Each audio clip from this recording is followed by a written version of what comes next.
Monsieur Serine Diaw, bonjour. Bonjour, Je vous souhaite la bienvenue sur nos ondes. Vous êtes le chef du service régional du commerce de Dakar. C'est bien cela. c'est ça. On est donc au mois béni du Ramadan et comme on le sait, c'est une période de très forte consommation. L'État du Sénégal, à travers le ministère du Commerce, a-t-il pris toutes les dispositions pour que le marché soit bien servi en tout, hein, notamment en produits de première nécessité? Oui, ce que je peux dire, c'est que le marché est bien approvisionné Mhm. en produits de consommation courante. Il n'y a aucun problème sur le marché. Et nous avons même rencontré des baisses de prix sur le marché, comme sur le riz, l'huile, l'oignon, la pomme de terre et autres denrées. Le seul problème que nous avons, c'est sur le sucre. Et nous avons communiqué sur ça, parce que nous avons rencontré une tension sur le sucre. Très bien. Actuellement, le problème est en train d'être réglé Mhm. parce que les problèmes posés par les commerçants, c'était le système de facturation et les délais de livraison. Donc, ces problèmes ont été solutionnés. Il n'y a plus de problème. Mhm. Très bien. L'usine Oui, a allez-y. porté ses capacités de livraison à 1300 tonnes parce que ses capacités étaient à 700 tonnes. Maintenant, elles sont portées à 1300 tonnes. Et hier, l'usine a livré plus de 2300 tonnes de sucre cristallisé. Alors, vous l'avez abordé même, l'actualité brûlante ces derniers temps, c'est la tension notée dans la distribution du sucre en poudre cristallisée. Certains parlent de manque, mais il y a d'autres qui parlent d'une mafia sciemment organisée par les commerçants qui dédouanent, ces mêmes personnes dédouanent même la compagnie sucrière sénégalaise. Qu'en est-il réellement et pourquoi il a fallu que cela se passe justement à pareil moment? Oui, vous savez que c'est la liberté d'entreprise. Quelqu'un peut choisir de ne pas aller à la compagnie sucrière, se ravitailler. C'est son droit le plus absolu. Mais par ces temps qui courent, et avec la carême et le ramadan, vraiment, les commerçants devaient avoir une haute position. Mhm. C'est pourquoi j'appelle au patriotisme de ces commerçants. Ce n'est pas tous les commerçants, parce que certains ont accepté de se rendre au niveau de la compagnie pour ravitailler au moins la population, ne serait-ce que pour le mois béni de Ramadan. Mhm. C'est une question de patriotisme. Pour les détaillants, c'est la marge. Bon, ces détaillants veulent qu'on augmente 5 francs. C'est un problème. Ils ont parlé de problème d'emballage qui ne se pose pas. Le prix est fixé à 575 francs. Les marges sont satisfaisantes pour tout le monde. Mais entre les autorités et ces mêmes commerçants, l'on se renvoie la balle pour les pouvoirs publics.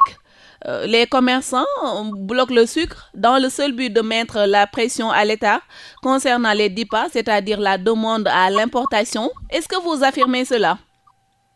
Oui, il est prématuré de délivrer des DIPA. Mhm. Tant que la consommation nationale est là, on ne délivre pas de DIPA. Parce qu'il faut vers fin avril ou début mai pour délivrer des DIPA. Parce qu'il y a un gap de 60 000 que la CSS ne parvient pas à satisfaire. C'est à partir de ce moment qu'on délivre des DIPA. Mhm. Mais tant que la production est sur place, on ne délivre pas de DIPA. Ces commerçants savent très bien comment se passe la régulation. Alors pourquoi l'État laisse faire? Pourquoi il ne sévit pas? Non, mais c'est dire quoi? C'est la liberté d'entreprise quand même. Mais la liberté ne veut pas dire aussi laisser aller laxisme quand même. Non, non, de toutes les façons, nous, en ce qui nous concerne, nous, nous contrôlons tous les aspects, de la production jusqu'à la commercialisation. Le problème ne se pose pas. Mais il appartient aux commerçants d'aller se ravitailler. Mhm. C'est ça le problème. Mais l'État, en tout cas, joue pleinement son rôle. D'ailleurs, je vous rappelle que demain, lundi, Inch'Allah, la compagnie sucrière va ouvrir son dépôt de Bel Air pour ravitailler encore, mieux ravitailler, je veux dire même, la population. Et on va ouvrir Bel Air pour les demi-grossistes et les détaillants. Donc, tous ces commerçants peuvent se ravitailler au niveau de Bel Air. Mais Monsieur Diaw, à quoi peut-on s'attendre de la part de l'élite gouvernementale pour régler de façon définitive une telle spéculation qui n'arrange pas du tout les consommateurs? Vous savez, l'État n'est pas dans le secteur mercantiliste. C'est des commerçants. L'État, son rôle n'est pas d'acheter et de vendre.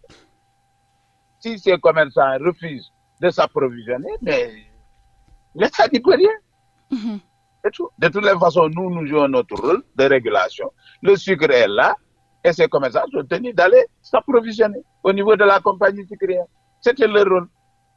Et c'est à quand le retour à la normale? Bon, avec ce rythme-là qu'on a fait hier, plus de 2300 tonnes, je pense que bientôt, nous allons, dans une semaine maximum, retrouver la situation normale. Et comment est-ce que vous allez vous y prendre? Oui, c'est-à-dire d'augmenter les capacités de livraison. La compagnie sucrière va ouvrir dès lundi le dépôt de Bel Air. Donc, c'est une solution.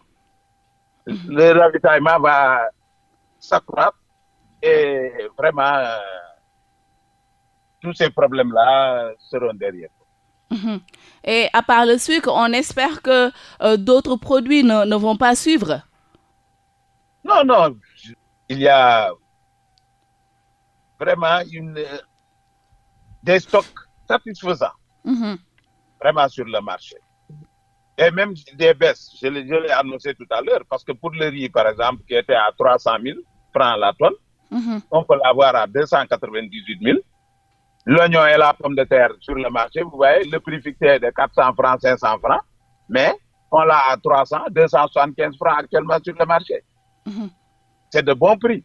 L'huile aussi, qui était à 25 000, on l'a à 20 000 sur le marché, le bidon de 20 litres. Donc, pour l'instant, nous avons une situation vraiment normale. Et non seulement les prix sont abordables, mais les stocks aussi sont satisfaisants. Mais Monsieur Diaw, est-ce que les contrôleurs qui sont souvent envoyés dans les marchés pour vérifier tout cela, est-ce qu'ils font comme il faut leur travail? Est-ce que le contrôle est bien fait sur le marché concernant ces commerçants qui sont véreux et qui souvent créent la spéculation? Vous savez que lorsqu'on a annoncé ces mesures de baisse, nous avons déployé les agents sur le terrain. Et ces agents sont visibles, vous pouvez les voir, sont en permanence sur le terrain. Et le fait de bien faire son travail a conduit l'administration à avoir un taux d'application de 70%. Ce qui est vraiment une grande satisfaction. 100% n'existe pas. Voilà. D'accord. S'il y avait 100%, ce n'était plus la peine de déployer les agents sur le terrain. Voilà. Mais avoir un taux d'application de 70%, vraiment, ça montre que le travail est très bien fait. Reparlons un peu de la baisse du prix dans la consommation courante. Les compatriotes sentent que sur le marché, l'effectivité de ces mesures prises par le régime de Macky Sall tarde à être du concret. Et pourtant, vous avez soutenu avoir mis en branle tout ce qu'il faut pour corriger les commerçants récalcitrants. Oui, mais c'est dans l'ordre normal des choses. Mais de toutes les façons, l'administration est là et elle veille au grain. Les récalcitrants seront, je ne vais même pas dire que c'est des récalcitrants, les mises en cause seront sévèrement sanctionnées. Sans état d'âme. Mais on sent que la sanction pose problème. Ils continuent toujours à faire ce qu'ils veulent et c'est aux grandes dames des consommateurs. Est-ce que ça aussi c'est normal? Mais c'est normal, c'est la nature humaine qui est ainsi faite.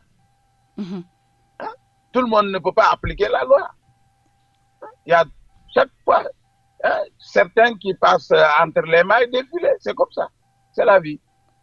Et on fait avec. De toutes les façons, nous marquons notre présence sur le terrain et l'État a mis d'importants efforts. Parce que ne serait-ce qu'en 2022, 300 milliards donc injectés pour alléger le panier de la ménagère sur le carburant, l'électricité, les hydrocarbures et sur les denrées de consommation courante. Ne serait-ce qu'une renonciation de 157 milliards de recettes fiscales. Donc, pour alléger les ménages. Et cette année aussi, l'État va injecter 450 milliards pour soulager les populations. Donc, l'État est dans le social, l'État joue son rôle. Et depuis lors, est-ce qu'il y a eu des commerçants qui ont été arrêtés parce qu'ils ne voulaient pas appliquer ces mesures-là prises par l'État du Sénégal? Oui, mais ces commerçants sont verbalisés. Et ces commerçants s'acquittent de la transaction pécuniaire. Les recettes sont versées au trésor public. Très bien. Il y a quelque temps, les travailleurs du ministère du Commerce étaient en mouvement d'humeur pour demander de meilleures conditions de travail. Aujourd'hui, qu'en est-il du sort de ces travailleurs? Oui, les conditions se sont bien améliorées pratiquement. Ce qu'on demandait, c'est la revalorisation des traitements à l'instar des sortants de l'ENA. Bon, il y a un premier pas déjà qui est franchi. Il y a aussi l'équipement des services. Les services pratiquement sont bien équipés maintenant, surtout du point de vue logistique aussi. Récemment, on a remis à ces services-là des véhicules neufs. Le matériel aussi de bureau, mobilier de bureau aussi, n'est pas en reste. Actuellement, il y a un léger mieux. Concernant ces travailleurs. Alors, M. Diaw, c'était donc la toute dernière question. Merci beaucoup d'avoir été avec nous ce matin dans notre matinale. Donc, je vous laisse le soin de vous présenter une dernière fois pour nos auditeurs. Serigne Diaw, commissaire aux enquêtes économiques principales, chef du service régional du commerce de Dakar. Merci beaucoup et très bonne journée chez vous.